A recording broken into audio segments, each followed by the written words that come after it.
सनाए Takaichi Japan की एक ऐसी महिला प्रधानमंत्री जिसने जापान के स्वरूप को अंतर्राष्ट्रीय फलक पर बदल दिया है और इसीलिए उन्हें एक नए नाम से संबोधित किया जाता है और नाम है उनका जापान की आयरन लेडी।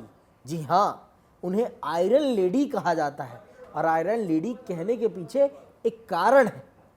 कारण ये है कि उन्होंने जापान के स्वरूप को बदल दिया है। भौगोलिक दृष्टि से नहीं, मैं सैनिक दृष्टि से बात कर रहा हूँ, आर्थिक दृष्टि से बात कर रहा हूँ, राजनीतिक दृष्टि से बात कर रहा हूँ।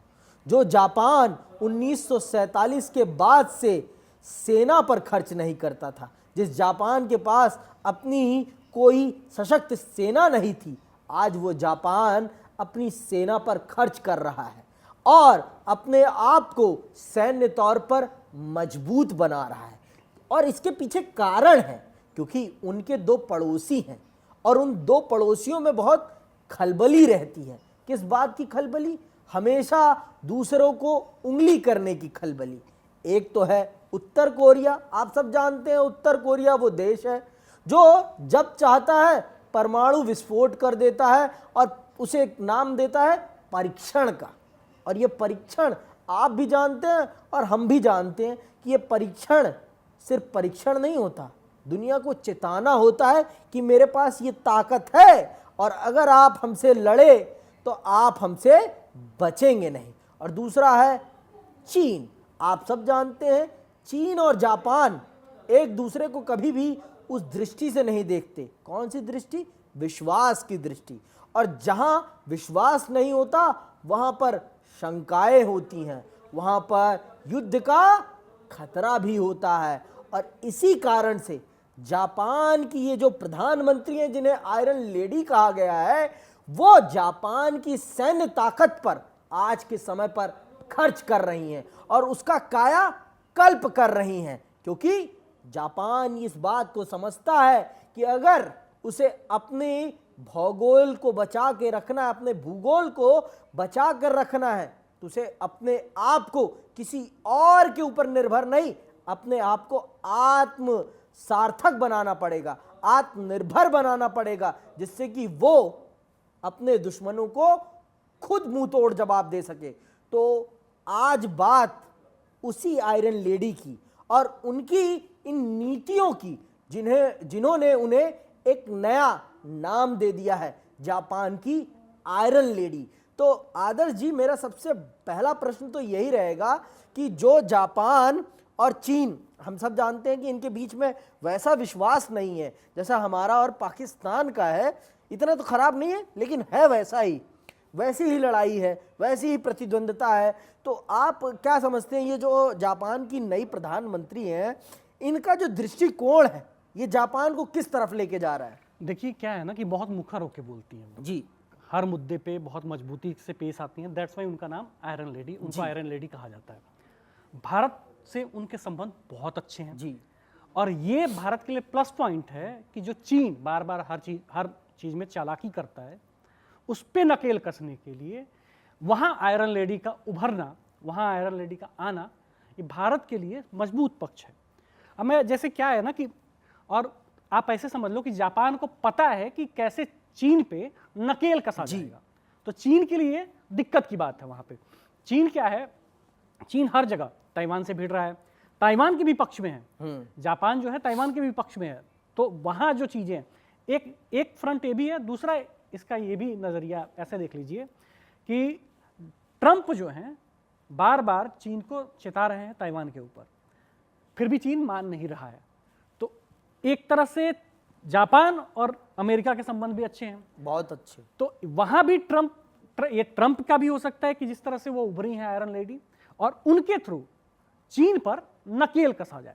तो आप समझिए कि एक तरह से चीन जो है, जो अभी तक हमारा पड़ोसी है जी, बार बार नापाक हरकतें करता है पाकिस्तान के साथ मिलके, बांग्लादेश के साथ मिलके, तो उन चीजों पे अब भारत जो है नकेल कस सकेगा। और एक तरफा नहीं, चौतरफा चीन अब घिर चुका है। एक तरफ भारत, दूसरी तरफ जापान, फिर ताइवान, और उधर से तो पश्चिमी तरफ से अमेरिका है ही है।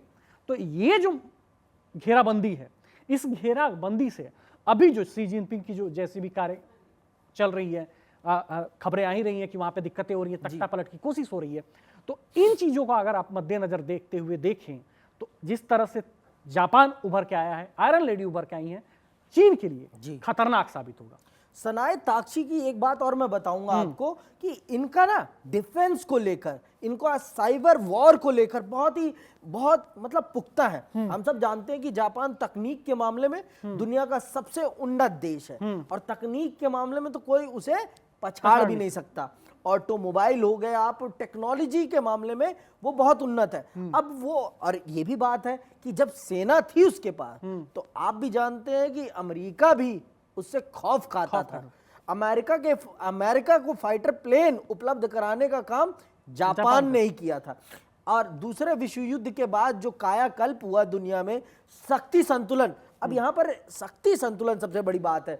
जब हम प्रशांत महासागर की बात करते हैं, एशिया की बात करते हैं, तो एशिया में हम चीन, भारत की और रूस की बात करते हैं, हम जापान को नहीं काउंट करते। लेकिन जापान आज के समय पर, मैं ये समझ रहा हूं, मुझे जितना समझ में आ रहा है कि जापान अपना खोया हुआ अस्तित्व जो उसके पास एक समय था 1945 से पहले द्वितीय विश्व युद्ध के दौरान, जो उसके पास ताकत थी, वो अपने उस ताकत को, उस गौरव को दोबारा हासिल करना चाहता है। और यही मुझे लगता है कि जो प्राइम मिनिस्टर आयरन लेडी हैं, उनका भी यही उद्देश्य है कि मैं अपने ही देश को फिर वो सैन्य ताकत, वो पावर ऑफ बैलेंस दिलाऊं जो उनके पास 1945। क्या है ना कि जैसे कि मान लीजिए कि आप ऐसे समझ लीजिए इन बातों को कि देश तभी मजबूत होता है जब जो तख्त पे जो राज कर रहा है, जो पावर में है, वो मजबूत हो, वो शख्स जो है अंदरूनी तौर पे मजबूत हो, वो बोलने का मादा रखता हो, जो अगर डिसीजन मेकर हो, और मतलब ऐसा नहीं कि बहुत लेट लतीफ डिसीजन ले, एग्रेसिवली डिसीजन ले और देश हित में डिसीजन ले। तो अभी जो सीनेरियो चल रहा है, राष्ट्र हित को सर्वोपरि रख के, और उसके बाद आयरन लेडी जो आगे बढ़ रही हैं, तो ये जापान के लिए आने वाले समय में बहुत मजबूत उसको करेगा, बाहरी तौर पे भी, अंदरूनी तौर पे भी, क्योंकि जो तख्त पे बैठी है वो बहुत मजबूत लेडी है, और वो सिर्फ और सिर्फ नहीं, जो दुश्मन उसको आंख दिखाएंगे उसको आंखों में आंखें डाल के वो जवाब देगी, और जो दोस्ती का हाथ बढ़ाएगा वो उससे दोस्ती करेगी, जिस तरह से वो भारत के साथ है। भारत ने दोस्ती का हाथ बढ़ाया, भारत अभी अपने पीएम ने बधाई दी है उनको, जो भी अभी जो तख्त और उस पे आई हैं, तो उसके बाद हमारे पीएम ने बधाई दी है। तो ये नीति बताता है कि भारत जो है अपने जो भी विश्व नीति है उस पे अडिग है। वो चाहता है कि कोई मारकाट ना हो, पक्ष है हमारा पक्ष है शांति का, और शांति का पक्ष है, लेकिन अगर कोई हमें आंख दिखाएगा तो हम चूकेंगे भी नहीं, हम घुस कर मारेंगे। और इसी रणनीति को जापान भी अब फॉलो करेगा। जिस तरह से पीएम मोदी, जिस तरह से हमारे यहां ऑपरेशन सिंदूर हुआ, साफ संदेश दिया गया कि भाई अगर हमें तुम छेड़ोगे तो हम छोड़ेंगे नहीं, हम घुस के मारेंगे, हम पहले वाले भारत नहीं है कि हम सहे कुछ भी। इसी नीति को जापान की आयरन लेडी भी फॉलो करेंगी, क्योंकि उन्हें भी पता है कि अगर शांति व्यवस्था कायम रखना है तो जो सामने अगर आपको धमकी दे रहा है तो उसको बताना पड़ेगा कि बाबू अगर धमकी दिए तो छोड़े नहीं जाओगे। चीन जो है बार बार ऐसी हरकतें करता है, हर जगह करता है, ताइवान में घुस के करता है, कभी आपको पाकिस्तान के जरिए करेगा, कभी बांग्लादेश के जरिए करेगा, कई बार भारत, कई बार ये फिंगर। तो ये सब मुद्दे हैं ना, तो चीन को उंगली करने की आदत है, जैसा कि आपने कहा। तो अब उंगली करना, अब आप अगर आप उंगली करोगे अब तो आपके हाथ काट लिए जाएंगे, आपके हाथ पकड़ने वाले लोग हैं। तो ये पावर ऑफ बैलेंस हम कह सकते हैं कि ये एशिया का नया पावर ऑफ बैलेंस एस्टैब्लिश किया जा रहा है। और इसमें अब जापान भी अपनी वो भूमिका, जापान तो है ही है जी, भारत की भूमिका में बता रहा हूं, भारत की भूमिका विश्व गुरु के रूप में एकदम बिल्कुल उभर के आ रही है भारत। नहीं, भारत तो दृढ़ है, मैंने पहले ही कहा।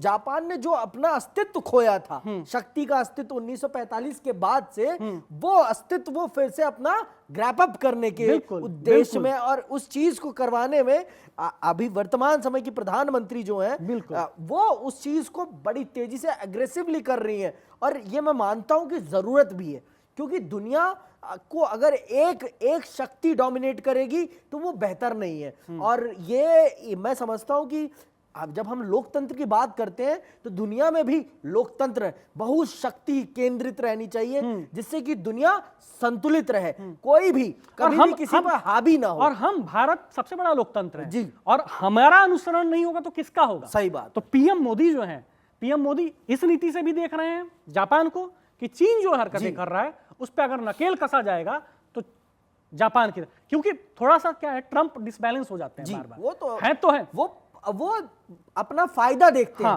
वो व्यापारी व्यक्ति हैं, आप ही कहते हैं कि वो व्यापारी है, जहां उनको दिखता है लाभ वहां उनकी जीभ तो डिसबैलेंस हो जाते हैं। तो उस डिसबैलेंस को मान लीजिए कि हो सकता है कि अपने फायदे के लिए वो चीन से हाथ मिला ले जी। तो अगर चीन से वो हाथ मिला ले तो चीन डोमिनेट करने लगेगा हमारे ऊपर। तो इस नीति को देख के हमारी विदेश नीति यही है कि भाई जापान को थोड़ा सा सबल मजबूत किया जाए, ताकि जो चीन हमारे पड़ोसी हैं वो जो कूद फान कर रहे हैं, इस बॉर्डर से घुस जाना फिर वापस चले जाना, फिर घुस जाना फिर वापस चले जाना, ये हरकतें बंद हो जाए। तो इससे जापान अगर मजबूत होगा तो उन पे नकेल कसेंगे हम। तो ये जापान का मजबूत होना, एशिया का नए ताकत के तौर पर उभरना, ये भारत के लिए सबसे हितकारी है।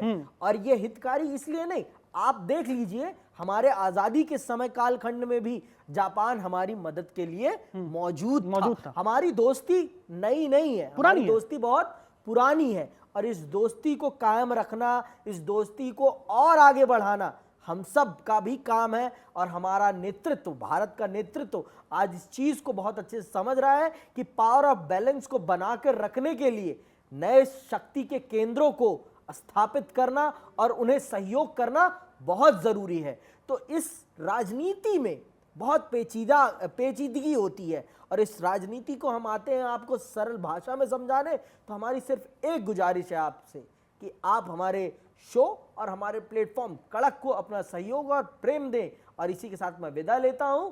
जय हिंद, जय भारत।